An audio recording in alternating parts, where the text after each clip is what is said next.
Welcome back to the deep dive. Today, we are taking a really practical look at preparing for the unexpected. And we're not talking about, doomsday scenarios. We're talking about real-world interruptions. Things that actually happen. Exactly, like a week-long power outage after a big storm, or maybe a sudden job loss that forces you to budget really strictly. Or even just those supply chain issues we've all seen, where suddenly you can't find basic things on the shelves. Right. And the simplest, most effective defense against all of that is a strategic food supply. So today we're diving into the 12 essential foods that really form the bedrock of any household safety net. And I want to be clear, this dive is for you, the person who values peace of mind, not paranoia. We are not building a bunker here. No, absolutely not. We picked these 12 items based on three really non-negotiable criteria. They had to have a shelf life measured in years, not months. Okay. They had to be efficient to store. And they had to be packed with maximum energy and nutrition. This is about building a scalable, accessible resource that, works for any budget. Efficiency is definitely the key word, especially when space and money are tight. You need the biggest bang for your buck.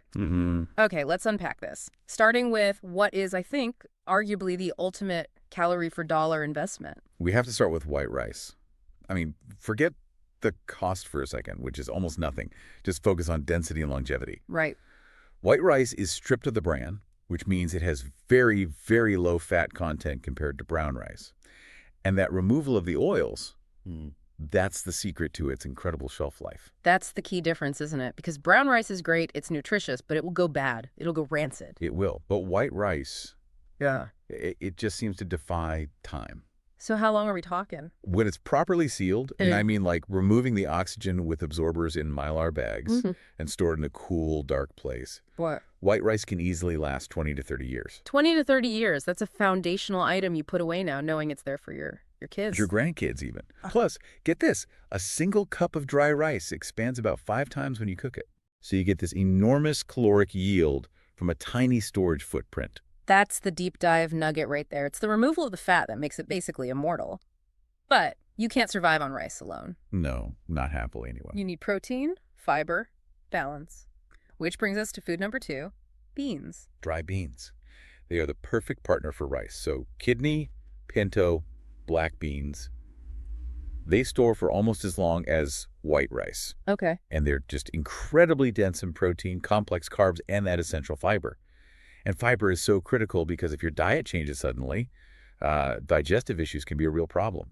Beans help with that. And the synergy is what really makes this pairing so powerful. I mean, if you eat rice and beans together, or even just in the same day, what happened? They form what nutritionists call a complete protein. See, rice on its own is missing an amino acid called lysine. Right. And beans are missing another one, methionine.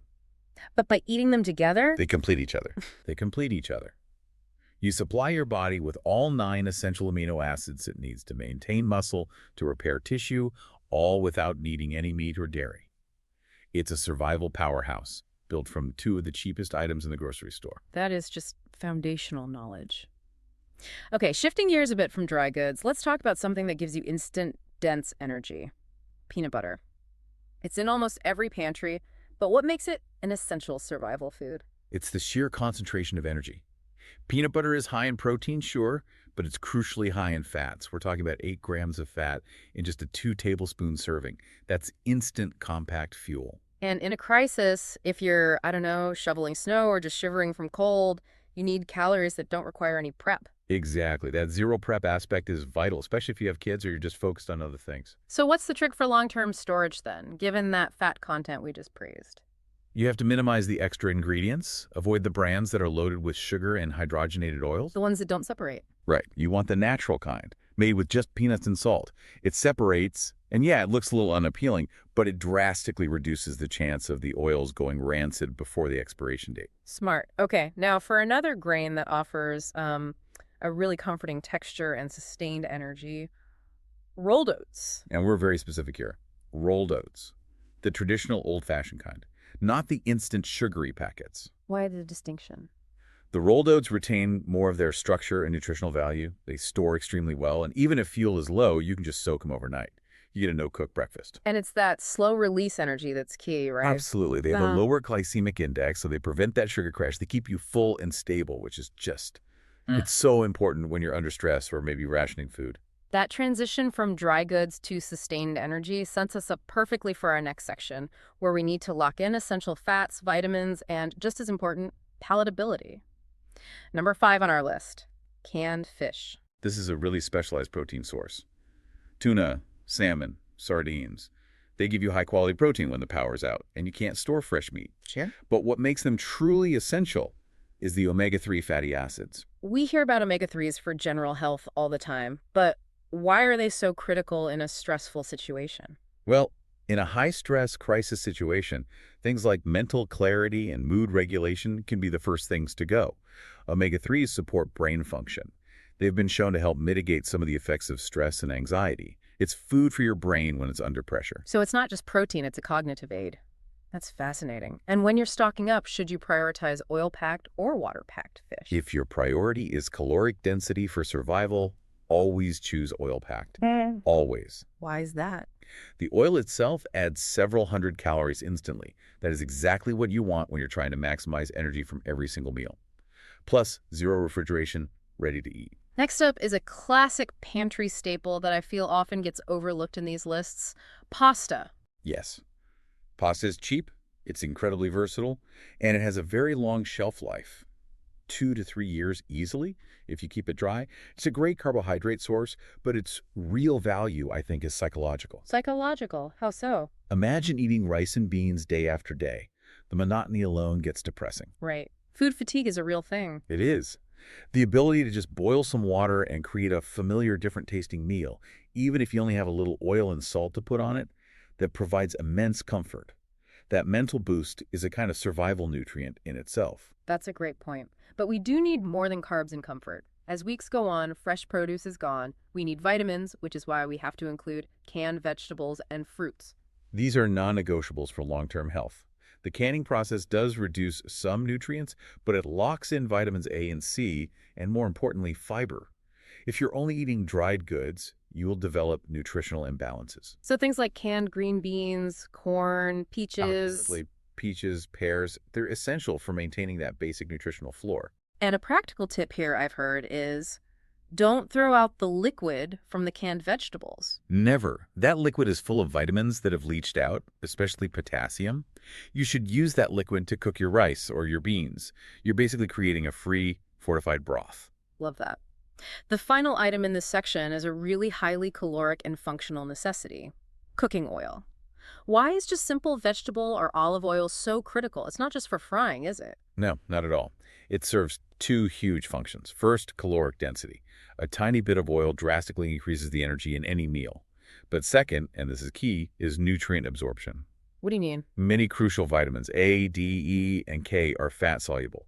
This means if you eat, say, canned vegetables, but you have no fat with them, your body can't properly absorb those vitamins. So the oil actually unlocks the nutrition in the other foods on the list. A teaspoon of oil turns rice and vegetables from just calories into a complete absorbable meal. It makes the difference between just eating food and actually getting the maximum benefit from it. The only caveat here is storage. Light and heat are the enemy. So keep them in a dark bottle, away from the stove. Exactly. Keep them cool and dark to prevent them from going rancid too soon. That brings us to our third section, the critical enhancers and the zero-effort safety net. Let's start with something that, well, literally laughs in the face of expiration dates. Food number 8, and here's where it gets really interesting. We are talking about honey. Honey is nature's perfect preservative. Ah. And the science behind it is fascinating. It has extremely low water content and a highly acidic pH. Okay. That combination makes it almost impossible for bacteria or mold to grow. I mean, archaeologists have found sealed pots of honey in ancient Egyptian tombs. The 3,000-year-old honey? Exactly. 3,000 years old and still perfectly edible. That staying power is just unmatched. So what are its practical uses beyond just being a sweetener? Well, quick energy, for one, it's simple sugars, but also it's a kind of functional medicine. It has natural antiseptic and antibacterial properties. So you can use it on a cut. In a situation where you're out of medical supplies, yes, you can use it topically on minor cuts and burns to help prevent infection. It covers food, comfort, and basic first aid. Amazing. Okay, moving on to dairy, which normally needs refrigeration. We turn to shelf-stable or powdered milk. Right. Milk provides essential calcium, vitamin D, and protein. It's especially important for kids or the elderly or anyone with specific dietary needs. For long-term storage, powdered milk is the most space efficient. But those UHT cartons are great too. They are. The ultra-high temperature processed milk is great for quick, ready-to-use portions without mixing. And in a crisis, I can just imagine routines are so disrupted. Being able to give a child a normal glass of milk or use it in baking, that must improve quality of life so much. Absolutely. It makes morning oatmeal or even just a bowl of rice feel more normal. It boosts morale through familiarity. Number 10 is an absolute necessity that I think is often left off food lists because it isn't strictly a food. We're talking about salt. Salt, or sodium chloride, is vital.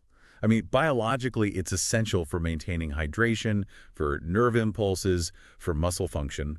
If you're sweating a lot and rationing water, you have to replenish sodium to avoid serious health problems. And its practical role in preserving other food is, well, it's ancient. It's ancient. If you happen to catch a fish or find some other food source, salt is your only realistic option for long-term preservation like curing or brining if you don't have electricity. A small amount of salt is as important as any calorie source on this list. Okay, now, we already covered cooking oil as number 11, so let's jump to the final item, number 12. This one is the ultimate convenience safety net, ready-to-eat meals. Yeah, we're talking about MREs, meals ready to eat, or even just high-quality canned stews, chili, things like that. Their function is zero-effort food. For when you just can't. For when you just can't. In a crisis, you might be dealing with a flooded basement or just immense stress or taking care of someone who's sick. You might be too exhausted to even think about cooking rice and beans. So you're basically buying back time and mental energy. That's a perfect way to put it. These meals are designed for long-term storage, they're nutritionally complete, and they give you instant food without needing fuel, water, or any real attention. They are the psychological release valve for when you simply cannot cook. So we've covered the 12 pillars of this safety net. The high yield density of rice and beans, the instant fuel from peanut butter and honey, the vital function of salt and cooking oil, and the comfort of pasta and ready-to-eat meals. If you put this whole list together, what does this practical preparedness truly mean for the average person listening? It means you're insulated from panic. That's what it is. Preparedness isn't some fringe hobby. It's a fundamental level of personal resilience. By focusing on these 12 items, you cover the basics. You have energy, protein, vitamins, and critically psychological comfort. You're giving your family a protective buffer against disruption for weeks, maybe even months. So you can go through your pantry today, right now, and check what you have against the criteria we discussed. Long shelf life, a specific nutritional role, and caloric efficiency. And understanding the role of each item. That the oil helps you absorb the vitamins from the canned fruit, that the beans complete the protein from the rice. That's the difference between just storing food and building a balanced, resilient resource. You know, our discussion today focused heavily on caloric efficiency, things like rice and beans with the highest calorie per dollar ratio. But we also kept coming back to the importance of flavor, comfort, and zero-effort food like pasta or canned chili. So for survival in a truly prolonged crisis, which factor is ultimately more crucial to long-term endurance? The highest possible caloric density or the psychological resilience that comes from familiar, comforting, and palatable food? That is something for you to consider as you build your own safety net.